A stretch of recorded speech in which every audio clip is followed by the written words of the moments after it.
Thank you all for being here today. In case you haven't taken note, this is Kai Haak's defense. Kai came to PRGS with a bachelor's in physics and a minor in nuclear weapons and strategy from the United States Air Force Academy. I am Anu Narayanan. I have the pleasure of serving as the chair of Kai's dissertation committee. I am pleased to also introduce the other two committee members, Rod Ewing and Ben Miller, both of whom are joining us virtually. Rod is the Frank Stanton Professor in Nuclear Security, co-director of the Center for International Security and Cooperation, and a professor in the Department of Geological Sciences in the School of Earth, Energy, and Environmental Sciences, all at Stanford. He also has emeritus appointments at the University of Michigan and the University of New Mexico. Ben Miller is an economist here at RAND. He's currently also serving as the Research Quality Assurance Manager for the Social and Economic Wellbeing Division. Ben's work at RAND has been wide-ranging, covering topics spanning infrastructure, financial, and regulatory systems. I am personally grateful for the committee's support in getting Kai to where he stands today. So thank you on my behalf, and thank you all for being in the room and showing your support to Kai as well. A quick word on logistics. In a moment, I'll turn it over to Kai to deliver his presentation. That should take roughly 30 minutes. In that time, I request that you only ask clarifying questions, reserving any substantive questions till the end when he's done with the presentation itself. We'll have around 30 minutes for that question period. Briefly on that, I'll first open up the floor to the committee to ask their questions. They'll get the first sort of shot. And then I'll turn to PRGS leadership if they have questions, and then open it up to the audience. The committee is, of course, welcome and encouraged to interrupt at any point in that session with questions that they might have, because they're the committee. So they can do that. And we see that there's lots of you signed into the Teams meeting. I will be monitoring that as we go along. If I miss someone's question or concern, Ben is also monitoring the chat with me. So thank you for that, Ben. And with that, over to you, Kai. Awesome. Thank you, Anu. And thank you, everybody, for being here in person and showing up online today. This research is my own and does not necessarily reflect the organizations that I'm affiliated with. This dissertation defense covers a proposed decision framework for DoD investment in nuclear energy technology.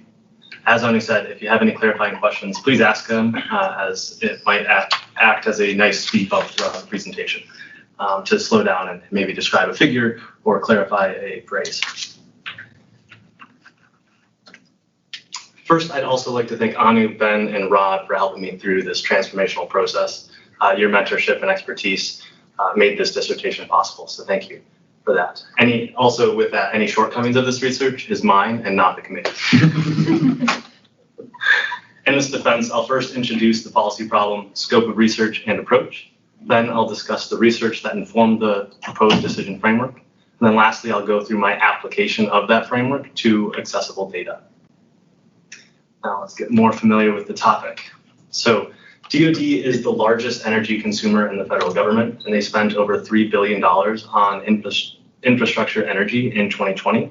They also require reliable electricity to uphold national security, and they have directives in place to reduce carbon emissions. Advanced NETs, or nuclear energy technologies, could provide reliable electricity, and they don't produce any carbon emissions during operations. But because the US has yet to build one of these, they have uncertain costs, characteristics, and regulations. And therein lies the policy problem. There's too much uncertainty regarding the benefits, costs, and risks of DoD investing in an NET. Therefore, the research question this dissertation answers is, how can DoD decision makers determine if an investment in nuclear energy technology is worthwhile? And then this is caveated for military installations in the United States. So this question is a how question, which means that it's process-oriented. So it could also be asked, by what process can DoD decision makers determine if this is worthwhile? And then the term investment refers to devoting time, effort, and or money to a particular undertaking. And just because an investment is made doesn't necessarily mean that it's going to be worthwhile.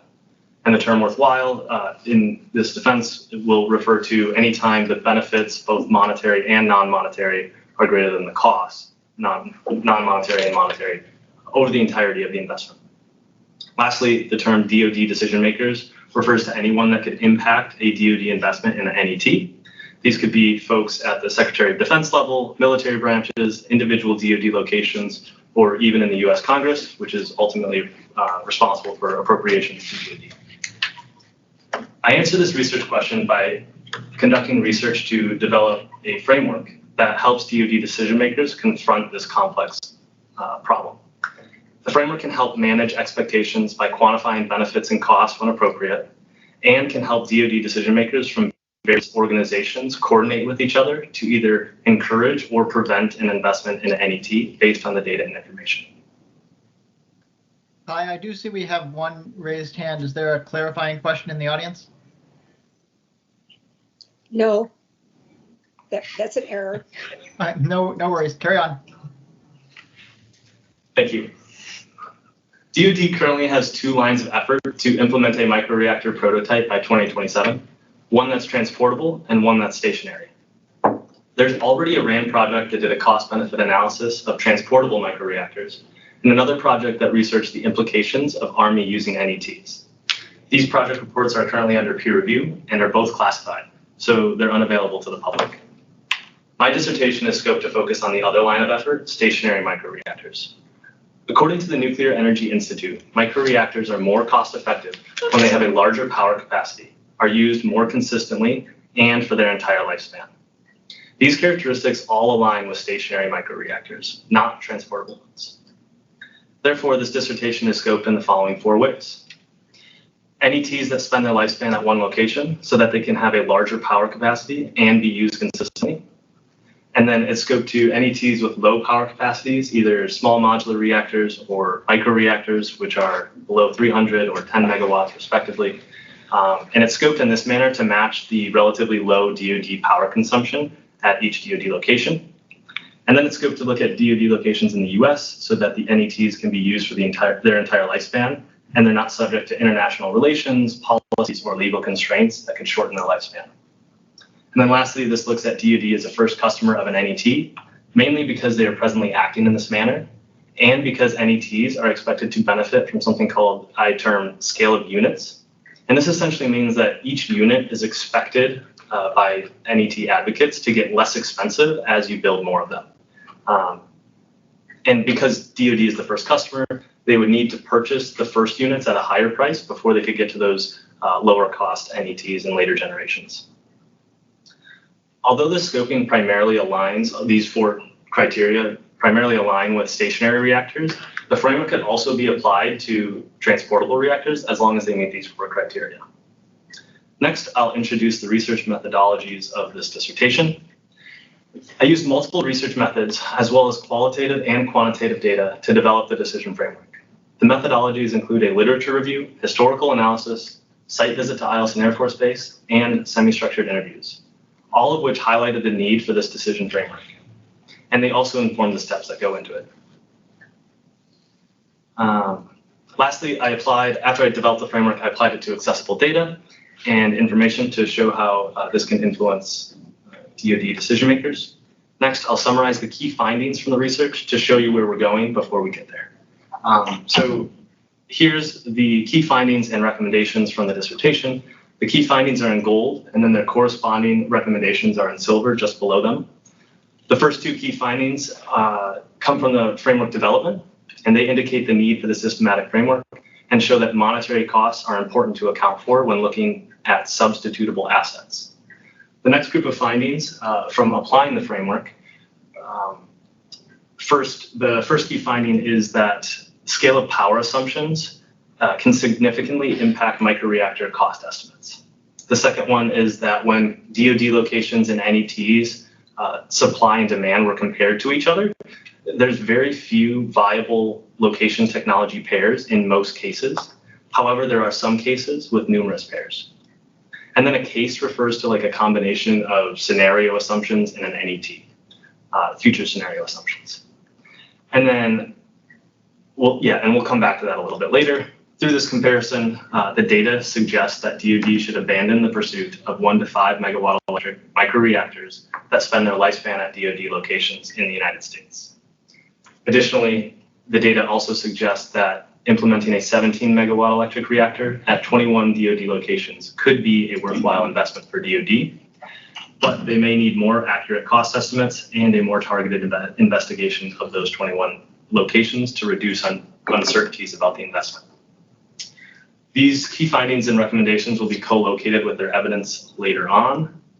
Next, let's look at the research that informed the framework development. Here, I'm going to summarize the literature review, historical analysis, and site visit that helped develop the framework. So the literature review examined research and analysis over the past 15 years, which indicates that there's a substantial interest in the military application of NETs. In 2008, a Defense Science Board report articulated that DoD is currently at risk to extended utility outages. This report did not say that they're vulnerable to intermittent or rolling outages. This report also commented on advanced NETs being a potential solution to this vulnerability. Then in 2016, a Sandia National Labs report declared that it is feasible for DoD to host small modular reactors at or near DoD locations, but there are challenges. Then in 2018, the National Defense Authorization Act tasked DoD to implement microreactors by 2027. I should say a microreactor by 2027. And then this DoD responded with their 2 lines of efforts, the stationary and transportable one. And then most recently, the BWXT, which is a microreactor vendor, announced a contract with the Strategic Capabilities Office under Secretary of Defense that they're going to build one of these MNPP prototypes in 2023 and conduct operational testing in 2024. Parallel to that, Eielson Air Force Base was announced by the Department of Air Force to host an NET by 2027. Presumably, this is for the stationary microreactor, but DAF's announcement is a bit ambiguous as to which type will be cited there. The next slide looks back further into history to examine DoD's past experiences with NETs. So following World War II, the Army, Navy, and Air Force all pursued NETs under President Eisenhower's Atoms for Peace program. The Army nuclear power program is most like the microreactors that DoD is pursuing today. ANPP operated 8 reactors over a 24-year period. These include stationary, transportable, and mobile reactors for various purposes, including training, experiments, and operations. To get a better understanding of why this program began and why it ended, I conducted a qualitative historical analysis to examine each reactor's characteristics, explain why ANPP shut each reactor down, and identify cautionary tales. This showed that each ANPP reactor could have been replaced with an alternative energy source. And this indicates that the ANPP reactors were substitutable assets. I also conducted a quantitative archival analysis to estimate the cost of each reactor, the programmatic cost of ANPP, and compare those costs to an equivalent amount of energy from diesel fuel. This showed that the energy from the reactors was about 3 times as expensive as this alternative energy source. And when the programmatic costs were included, it's about 5.5 times as expensive as the alternative source. Combining these observations from the 2 analyses produced a complementary key finding that is more substantial than either observation on their own. It showed that ANPP reactors provided no unique operational capability and that they were more expensive than their alternative energy sources. This finding highlights that costs are important to account for when DoD assets are substitutable. This is also the reason why costs are a central theme in the proposed framework. So I took a look at the past, and then I thought I'd take a look at the present DoD location that DoD announced will host this microreactor. So I visited the location that they said will host the prototype by 2027, Eielson Air Force Base. During this visit, I conducted semi-structured interviews with subject matter experts. And among other things, these interviews uncovered how and why the Office of Energy Assurance under the Department of Air Force selected Eielson Air Force Base as the candidate location. Essentially, DAF used the same process they use when selecting a host to a DoD location to host a squadron, where they request each major command's top candidate and then compare those top candidates to each other to select the place that will host the squadron. And although this process may identify a top candidate based on their criteria, It did not include an analysis to determine whether an investment in an NAT at this location would be worthwhile. Furthermore, this process did not analyze other DoD locations that could potentially host future generations at a lower cost. These findings support the need for DoD decision makers to use a systematic framework to decide whether an investment in a NAT is worthwhile. The next slide shows the proposed framework that was inspired by the literature review, historical analysis, and site visit. So the preceding research informed this framework, and there's a backup slide if you want to see which framework exactly supported which step of, which piece of research supported each step of the framework. The first 5 steps on the left include articulating the benefit categories, characterizing DoD locations and NATs, and then identifying viable pairs, which I'll define a little bit later more explicitly, but essentially it's just when the DoD location can feasibly host it and it makes cost sense. That's what viable will mean. And then any future scenario assumptions or data assumptions are going to be reviewed in step 5. And at this point, the user of the framework will estimate the impacts of that set of location technology pairs. So then steps 1 through 5 are all analytical in nature and relatively explicit in the proposed framework. From that, a set of viable location technology pairs moves on to steps 6 and 7 for further analysis and judgment. Step 6 is also analytical in nature, but it's a little bit more open-ended to allow the user to examine these additional considerations that could impact an investment. Then step 7 requires judgment of the estimated impacts from step 5, as well as the additional considerations from step 6 to determine if that investment is worthwhile. This may require coordination between the user and the DoD decision maker. A description of how to complete each step and a framework questionnaire is included in the dissertation. But up next, I will show how I applied that framework to accessible data. And we'll start with step 1. So the first step of the framework is an opportunity for the user to identify why DoD is investing in an NAT by articulating different benefit categories. I used 4 benefit categories based on the preceding research. These include reducing operational costs, increasing energy resilience to extended utility outages, reducing greenhouse gas emissions because they have directives in place to do so, and catalyzing the U.S. nuclear industrial base, which has not yet implemented an advanced NAT.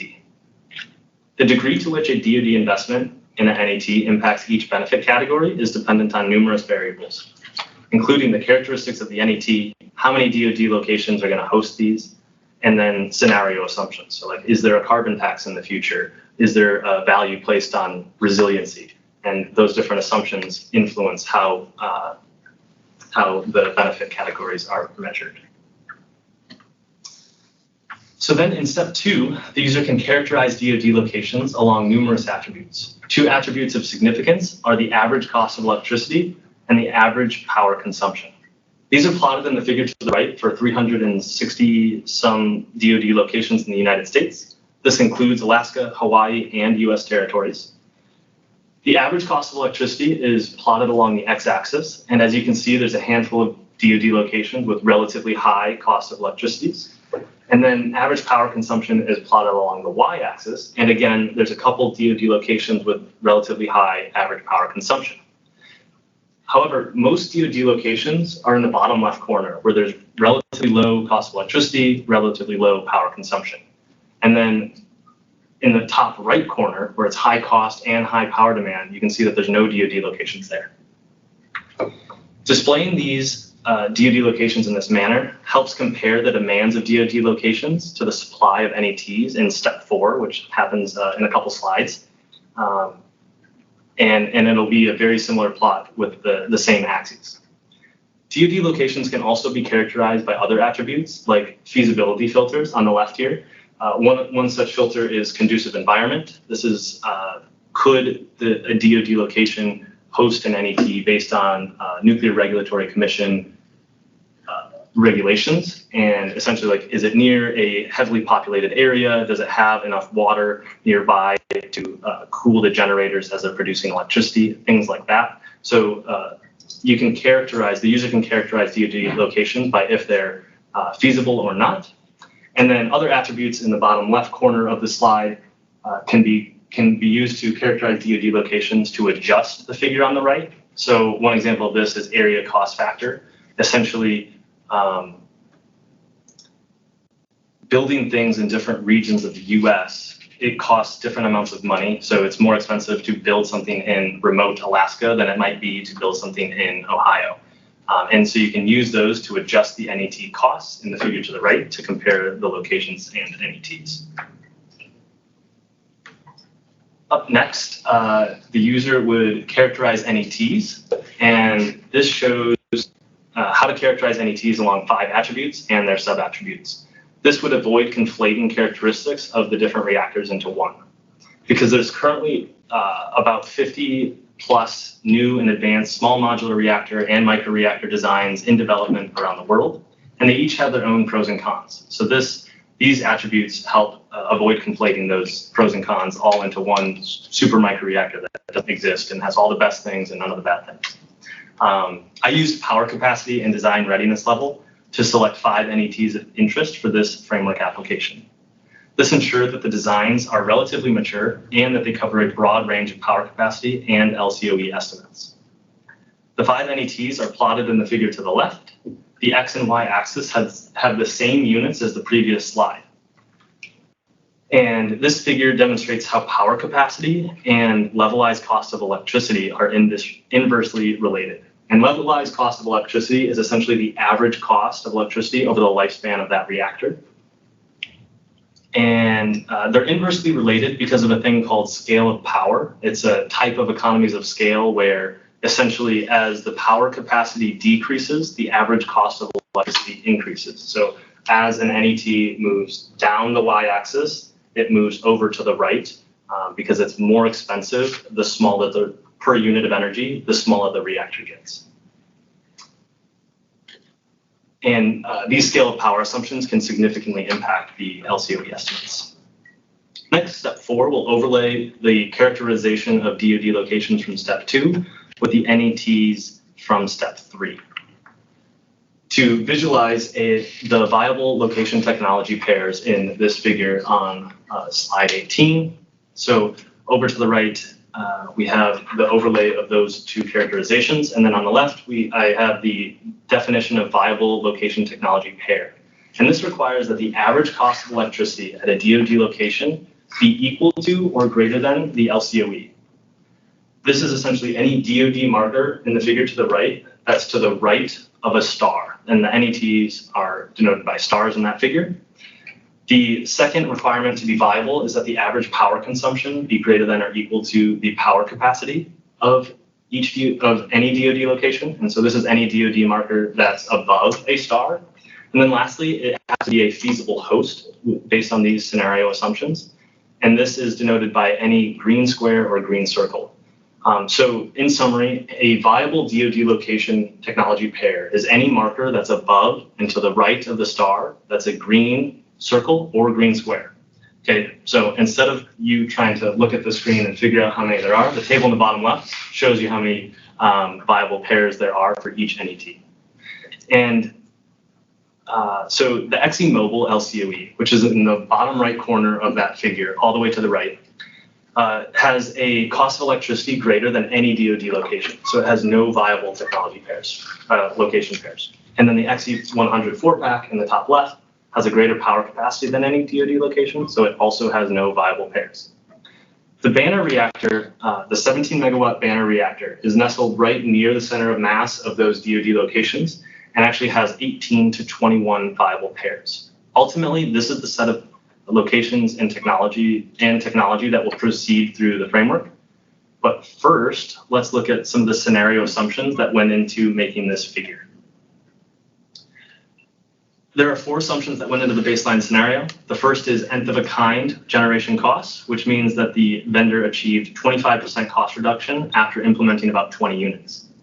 The second is valuing non-monetary benefits for electricity resilience and carbon emissions. I used a value of $6 per megawatt hour based on some literature and $100 per metric ton, again, based on past policies and current research.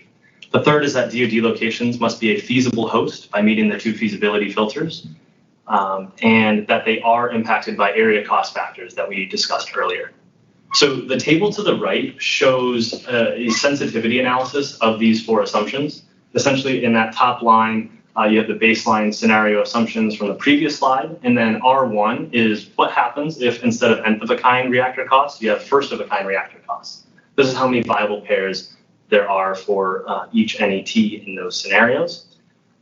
And these four scenario assumptions are coded in a binary manner. So there's 16 total scenarios, which is in a backup slide if we wanted to get into that. This also includes a most restrictive and most permissive scenario. And the key finding here is that in most cases, there's very few viable location technology pairs, but in some cases, there are numerous. The ExxonMobil has only one viable location in all 16 scenarios. So that one doesn't seem to have a lot of viable pairs. And then the eVinci 4.5 megawatt electric reactor has only one scenario with double-digit viable location technology pairs here in the most permissive. And it turns out that most of those D locations could also host a Banner reactor, which has lower cost estimates. And so these two lines of reasoning suggest that DoD should abandon the pursuit for microreactors between 1 and 5 megawatt electric one power capacity, so 1 to 5 megawatt electric power capacity, and with the caveat that they spend their lifespan at DoD locations in the United States. The dissertation monograph reviews each of these assumptions in more detail, but ultimately only the Banner reactor will proceed through this framework because it has over 20 viable pairs. Lastly, the XE100 module does not proceed through the framework because there are too few viable pairs, and because these modules could be part of a larger power plant, and the DoD locations could work independently to coordinate with the local utility to pursue this course of action, and they wouldn't necessarily need a broader DoD investment in the technology. Next, step 5 estimates the impacts of a DoD implementing the Banner reactor at these 21 DoD locations. So the 21 Banner reactors were modeled to have a 39-year operational lifespan, and this would reduce electricity costs for these 21 DoD locations from $21 billion to $20 billion. $1 billion is a lot of money, 5% savings, not as significant. And then this estimate also includes a value of resilience of $740 million and a value of emissions around $5 billion. This highlights how important scenario assumptions are for determining if the investment will be worthwhile. The systematic nature of the framework allows alternative users to make alternative assumptions to estimate the impacts of an investment. Lastly, the 21 reactors would consume about 2.5 times the HALEU fuel that Centrus can produce from their new enrichment facility. Essentially, this is a special type of fuel that advanced reactors are expecting to use. And this would be this investment would either be a strong demand signal or potentially even a burden on that enrichment facility. The magnitude of these benefit categories suggests that implementing a 17 megawatt electric reactor at 21 DoD locations in the US may be a worthwhile investment. Next, the framework examines additional considerations that could impact this investment. So one consideration of particular interest is the NET cost uncertainties, the estimate uncertainties. So these NET cost estimates used in this analysis come from a Nuclear Energy Institute cost modeling report. This report, the cost assumptions from this report were provided by NET vendors and are deemed classified estimates, which are useful for concept screening. However, they can be within 50 to 200% of final cost estimates. Furthermore, there's evidence to suggest that NET cost estimates typically increase as the design matures. The 50 to 200% range is significantly greater than the 5% expected cost savings. Additionally, a DoD investment in an NET does not yet have attributes of a successful mega project. This investment would be subject to some programmatic risks that's discussed further in the dissertation, and it could be impacted by things like public perception, and whether it's viable or not doesn't necessarily say whether an alternative energy source is less expensive than either current option.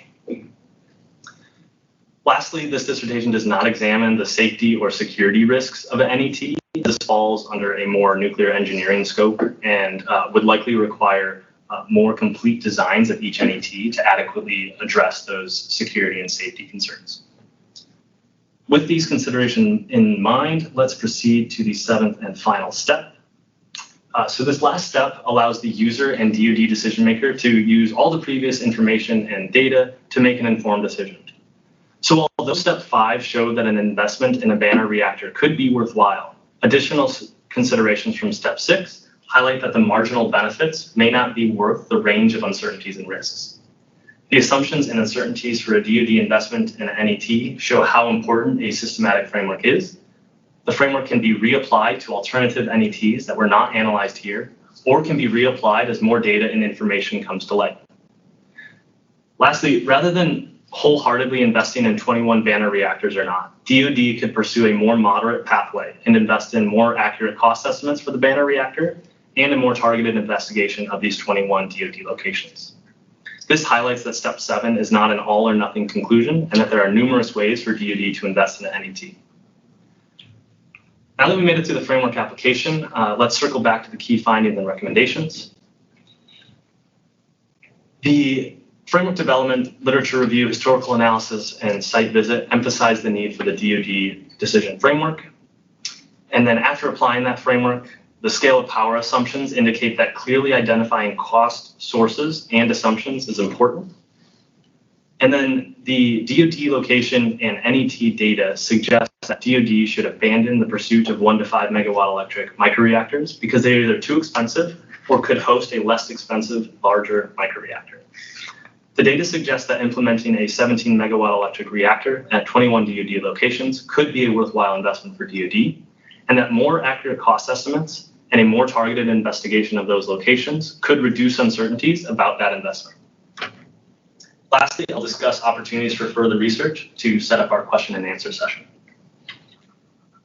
Although this framework is as comprehensive as possible, additional research could expand upon it. Opportunities for further research could include exploring how DoD investment in NETs influence national security and geopolitics from a proliferation and/or energy security perspective. Essentially, this dissertation scoped out cost benefits and risks beyond DoD as they were the primary investor. This idea connects to the question on the degree to which DoD investments should serve the public good. For instance, the US Space Force provides global positioning system to all of the United States and a lot of the world for free. And to what degree should DoD be doing that in other fields of research and development? Another topic to explore is how DoD could partner with other organizations like the Department of Energy or local utilities to share in these NET development costs. And then this framework does not necessarily prescribe how DoD should implement an NET. And lastly, if the data and information from the framework suggests that an investment is worthwhile, the process by which the Nuclear Regulatory Commission and DoD should coordinate on site-specific environmental surveys and such is largely unknown and would depend on the characteristics of the NET.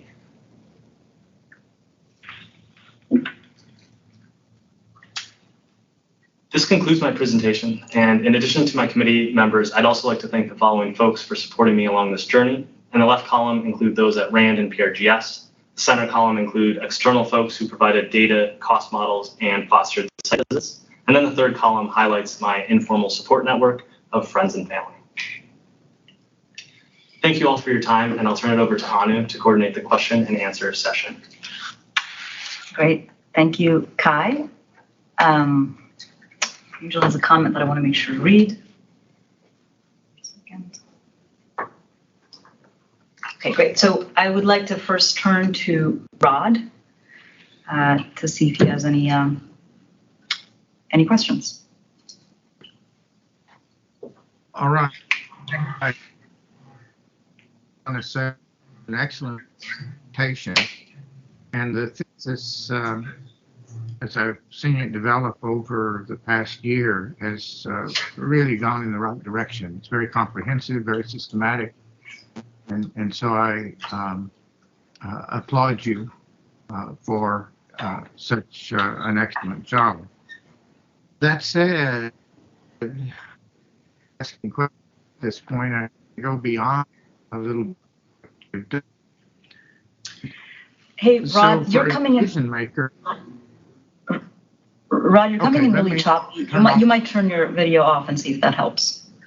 all right, is that a little better? Yes. Okay, great. Um, so, as I was saying, you've done an excellent job, but I want to push you beyond the framework and ask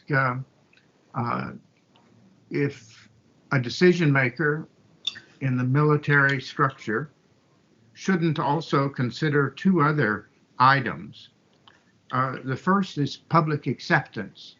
Many military facilities are near communities, and they'll certainly have an opinion as to whether they want a small or large nuclear power plant near them.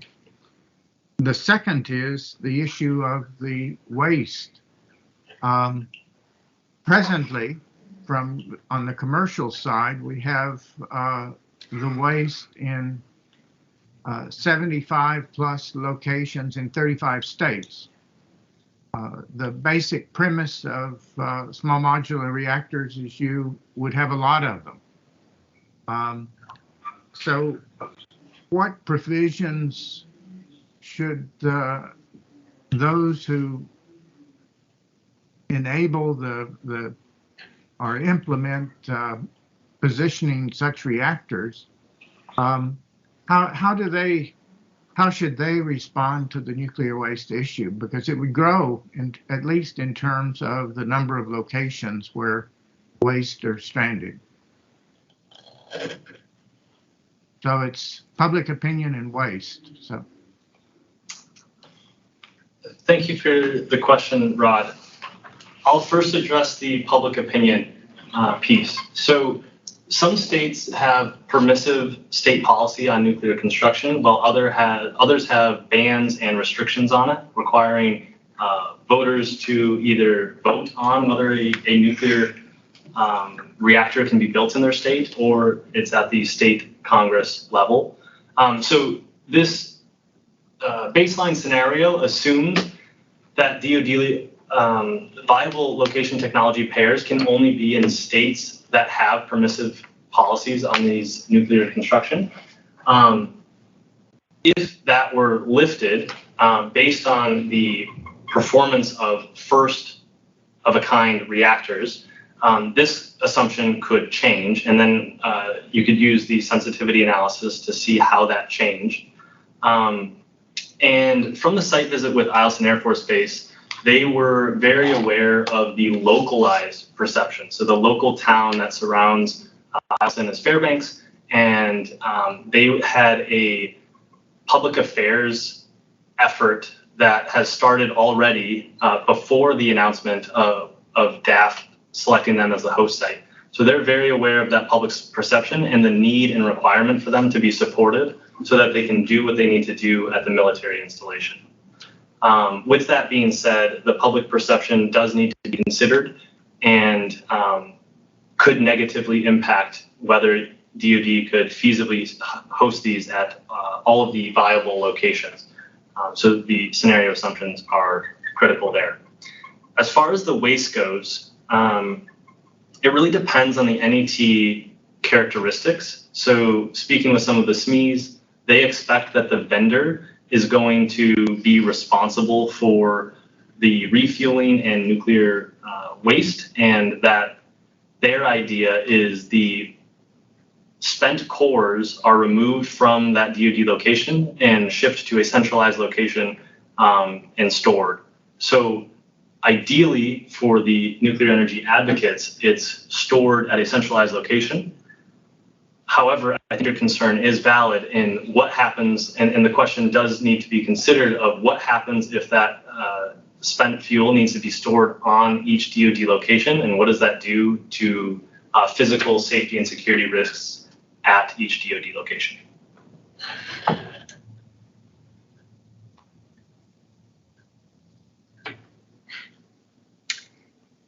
Over to Ben to ask a question. Hey, Guy, my first question is on very similar vein to Rod, so I'm gonna pivot it a little bit. I was also thinking about sort of these other factors that might affect the final decision, as you acknowledged. This framework is getting at sort of the financial costs and benefits, but there's a lot of other things that might also be considered. You mentioned security and safety. There may also be strategic concerns, given this is military activity. There may be political concerns comparable to what Rob was mentioning in terms of sort of NIMBYism and whatnot. I guess my follow-up question, given you kind of already half answered that, is how big a deal do you think these additional factors are, right? If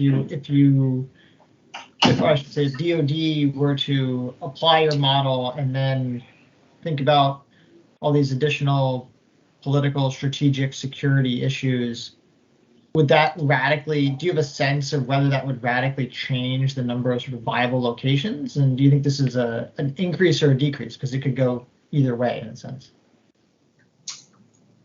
Yes, I think there is a wide array of additional considerations, and the impacts of those findings from those considerations could either positively or negatively impact the investment.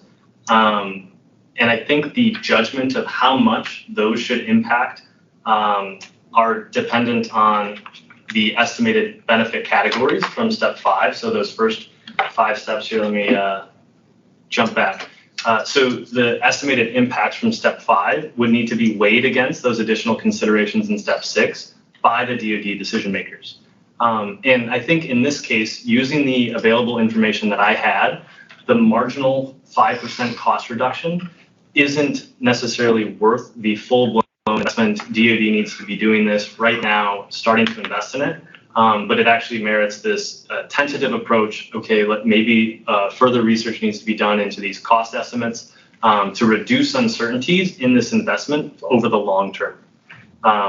So the framework, the step 1 through 5 of the framework should really quantify as many things as possible to foster communication between these DoD decision makers that hold positions in different, all the way from the DoD location itself up through the military branches, SecDef, and then they can communicate their needs to both the president and Congress to ask for the appropriate funds to do what they must to uphold national security and make proper investments for their own needs. All right. Now I have one more major question, then I'll pass it back to Anu. This is all sort of focused on DoD acting in isolation, and we know there are plenty of, or at least some situations where DoD resolves its energy needs in partnership with the surrounding community. The framework you laid out in some ways rules out some of these larger power capacities because there's not sufficient demand on the DoD base. But could one imagine a world where DoD is partnering with other power-consuming entities like the local town or utility? And would that then change the equation on how many sort of viable pairs there are here? If the local utility is willing to pay half the cost and take half the energy or something like that. Yes, and you're right to point out that this isn't the major focus of the framework application. This table highlights that there's, and it also depends on the NET that's selected. So this table looks at the XE100 module, and there's only 10 DoD locations that could require or demand that much power on average. And they could definitely coordinate with their local utility. But the benefit categories sort of change a little bit, because if the local utility is the primary owner of the project, then DoD is just a stakeholder, and it wouldn't necessarily be hosted on the DoD location's premise. So the electricity resilience that it provides to extended utility outages isn't necessarily there. So that is a plausible course of action, but the benefit categories would need to be adjusted appropriately, and DoD wouldn't necessarily be the primary lead for that project. and it would be a more isolated investment for these either 10 DoD locations, or it could be just that single DoD location, and they're a stakeholder in the local utilities investment. Does that, do you have any, did I miss anything on that question? Yeah, I guess my follow-up, is there a way DoD could remain prime and essentially just sell the extra power back to the grid, right? It's like they're going to consume 80% of the power. If you have a base that needs 70 megawatts, and they say, oh, well, we'll build the 80 and then just sell the extra 10 back to the grid. Would that change how many viable pairs? Is that a path that maybe should be considered? So it is a possibility. Again, this is a relatively few amount of DoD locations that would do that. And then this is something that DoD used to do a little bit more of, is they consumed their own power and essentially moved away from that because they're not in the business of power production and sales, and try to eliminate that in as many places as possible. One location, for instance, that still produces a lot of their own power is Eielson Air Force Base, and they have a coal power plant on site. And so these NETs could potentially offset the cost of that coal plant. But building a reactor that's much larger than Eielson Air Force Base would have more policy implications, because they're almost competing with the local utility in that region.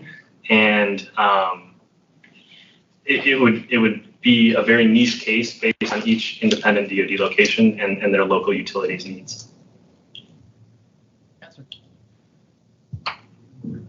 Anu, back over to you. All right, thanks, Ben. We are ready to open up the floor, but since I don't see any hands readily up yet, to give people a chance to do that in the room, or, oh, actually, someone did. Great, I won't ask my question. Over to Brian. Sorry, I only did that, Anu, because you said there were no hands up yet. Happy to get your question in. I mean, realistically, just go look for your pen so you can sign Kai's document today. I think Ben needs to do the same thing. No, Kai, thank you. This is very interesting. I wanted to ask, I see from your analysis the Banner reactor kind of sits at that sweet spot where there are a number of locations that currently, would be viable.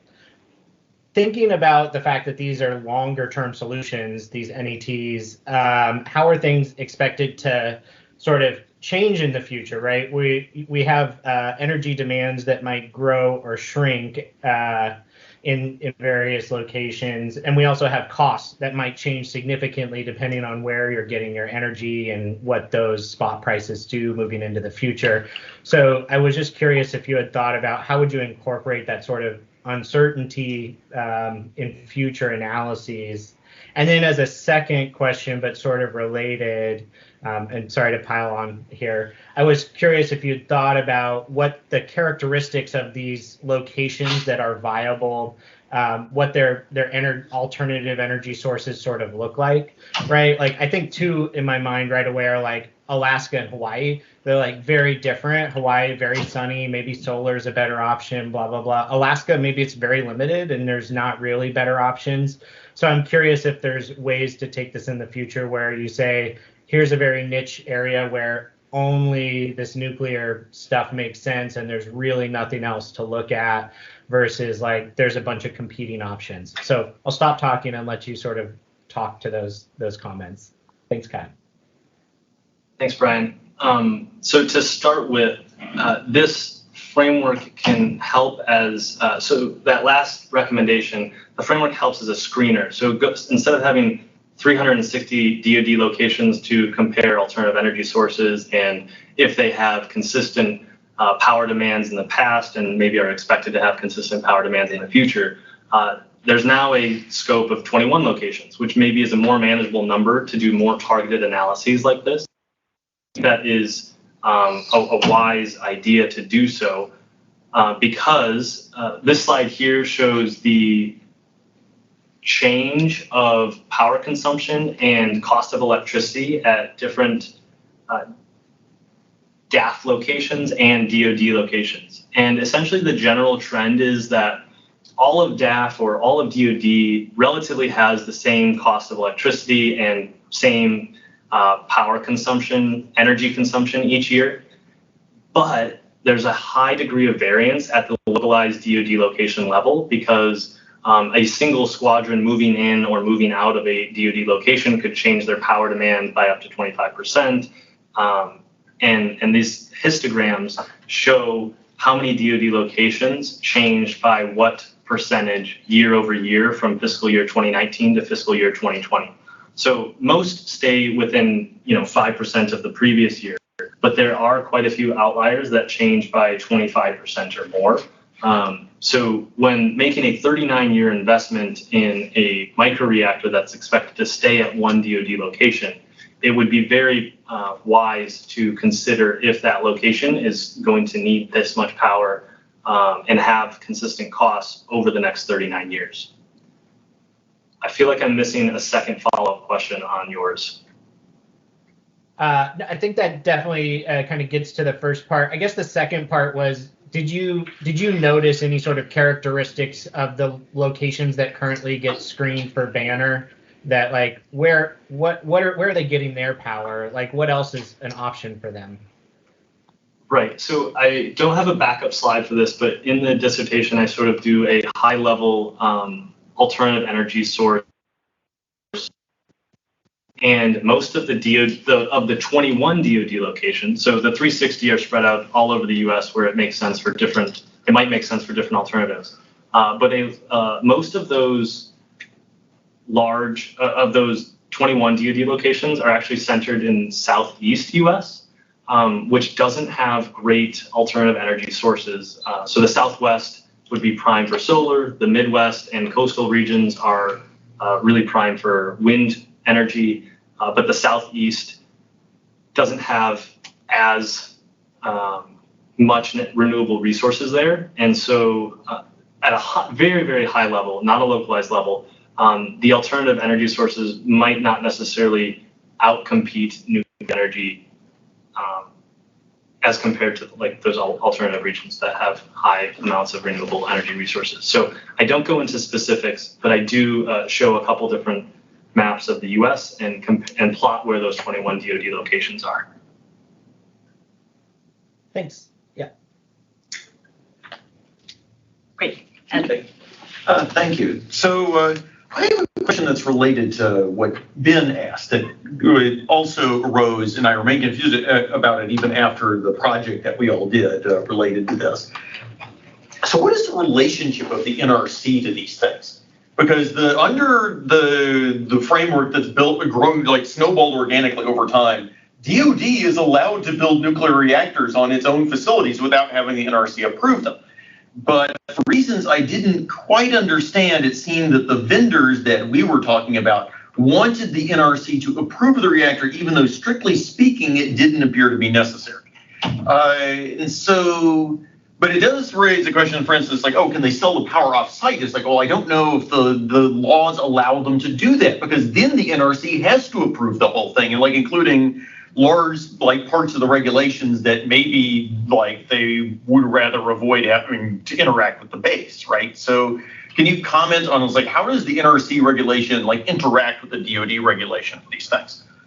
So from what I can tell, DoD does have the capability to operate independent of the NRC.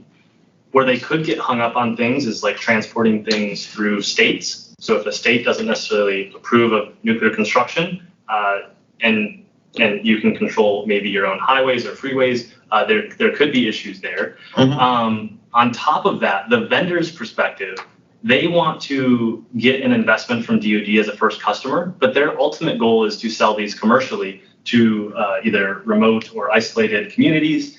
And so they want a commercially viable product that needs to be licensed by the NRC to operate in site. Right. And I also got the impression that perhaps like the DoD as a customer was interested in getting NRC approval because of like PR reasons, right? It's like they didn't like, oh, we have this thing, like the NRC won't license it, but we built it anyway. Right. I think that would go a long ways for that local community support to have the NRC approval, who's really the experts on these regulations Right. But for instance, these reactors that are now on sort of like getting prototyped, is like, are they supposed to get NRC approval before they're built? Or is the theory that like DoD will build the initial units and then the experience from those will build up like the operational record that the NRC will then use to license the reactor for civilian application? So what I can tell from the timeline so far is that's really what's going to happen. So if BWXT truly does start building this in 2023, the NRC is not going to approve it in that time frame. And then if they begin operations in 24, they won't get a license to build or a license to operate based on their past speeds of producing those licenses. Right. So, like, admittedly, I have the suspicion that all of this is kind of chasing that workaround to how the NRC is not very fast in licensing anything. Well, even like a completely conventional sort of nuclear power plant of the sort that we have 100 of is a very slow going, and having something novel is, yes, I don't know if that's cynical or sort of like clever on the parts of the people who are pursuing this, but I definitely got the impression that that was the game in the end. I don't want to speculate on what their intentions might be, but it does seem that they're proceeding without the regulation, and they also admit that they only want to, for instance, at Eielson Air Force Base, they have come out and said in that same announcement that it will be an NRC licensed reactor. So at some point, based on their current statements, they'll have to bridge that gap. Right. And which order is up in the air right now. Right. It's just, but as you were saying, it's like, given the NRC's normal timelines, it's like, it just seems inconceivable that the planned order is get the NRC approval first, because they'll be waiting until like 2040 or later in order to actually get it. Potentially. Yeah. Yeah. Great, thanks. I see Ben's hands up, and maybe there's a hand in the room too. I wasn't sure if you were just. No other question. Okay, so I'm going to ask my question real quick, and then I will go to room, then chat. So this has to do with this idea of what is the role of DoD in serving the public good? Could DoD serve as a catalyst? And you sort of argue it's an open question, so you can speculate here. You're allowed to. And you're right in your dissertation that, look, there's two sides to this. On the one hand, yes, you could see this as they're investing in the first of a kind technology that then paves the way for others to do so with fewer impediments. On the other hand, the argument is maybe DoD is not well positioned to do this most efficiently compared to other federal agencies, like DOE, for example. So can you say a bit more about that? So the question of should they serve is maybe a simple one. The answer is probably yes. But are they best positioned to in this context, especially when considering all the others that could, at least a couple others that could maybe do it better than them? So for I'll start with the HALEU fuel, for instance. There's an interesting conundrum there. There's two small modular reactors that are also expected to use HALEU fuel. These are about 16 times greater than the NETs that DoD is considering. So when I say that 21 of these, essentially the same as one SMR, is going to do 250% of Centrus, all three of those efforts would be larger than Centrus's current capacity, and therefore DoD would simply be adding a burden on that industry. And DOE is funding those two catalytic SMR developments. As far as the NETs, and whether it's DOE or DoD, someone needs to implement them first. The vendor needs a first customer, whether that's a isolated mine or an isolated community or DoD. Someone needs to implement the first operational reactor beyond testing and evaluation. But DOE, it's sort of tax dollars at the end of the day. So you could funnel them through DOE to front those first of a kind costs, which might be more appropriate because that's their area of expertise, and then simply cite it at DoD. But I feel like that's more of a political football than necessarily, it is political, and then I would suggest that whoever is more experienced with it and has more expertise in that area proceed with the implementation. Okay, thank you. Room question first. Hey, Kai, more basic question. Can you explain more on why you made the scale of power assumptions you did, and then how they might actually differ from the assumptions you made? I can. This is sort of a more technical slide, so tough to answer it at the top of the hour, but I'll do my best quickly. Essentially right now, so the cost assumptions I used from NEI have this baseline assumption, this baseline reactor of 5 megawatts at $75 million to build overnight. So that's this intersection point right here. And then the question is, well, what if it's not 5, it's 2.5? So it's half the size. Is it still $75 million, or is it $37.5 million? And so you create these red and black bounds. Same thing if you double it. Well, what if you make it 10? Is it still only 75 million, or is it 150 million? So these red and black bounds are sort of infinite scale of power or 0 scale of power assumptions. And then I used essentially this dashed green line based on another NEI assumption that's sort of like the minimum slope to create a y-intercept and then move along that green line instead of either of those two extremes. Thank you. Great. I think the last question, we're already past time, so we will go to Ben, and then we'll close out the questions. Go from there. Over to you, Ben. Sure. I just wanted to quickly follow up on a question. I think Ed started it, and then Anu commented on it as well. This sort of commercial use and the idea of this being sort of a broader public purpose. If we're talking about DoD building 17 megawatt reactors, but a large scale commercial use at the utility level is going to be sort of 80 megawatt reactors and like really big stuff. Does having DoD build 17 megawatt reactors help us get to big reactors for major utilities, or is this sort of like two totally separate paths and we're just kidding ourselves and we're saying one's helping the other? These are more of two separate lines of effort. So DOE is pursuing 2 projects with the small modular reactor style. Moving from a 1 to 5 megawatt to 17 would have implications on the commercial side. So some vendors expected to site these at remote mines, for instance, and mines consume a lot of energy regularly, but not 17 megawatts regularly. So that would be more size for like a large university or a large town or city that maybe wanted to be independent of a regional utility. And so that commercial viability would switch from like these really, really remote communities with thousands of people to more of tens of thousands of people at college campuses or mid-sized towns and communities. Got it. All right. Well, that concludes the questions portion of this defense. Thank you all once again for being here. Great job, Kai.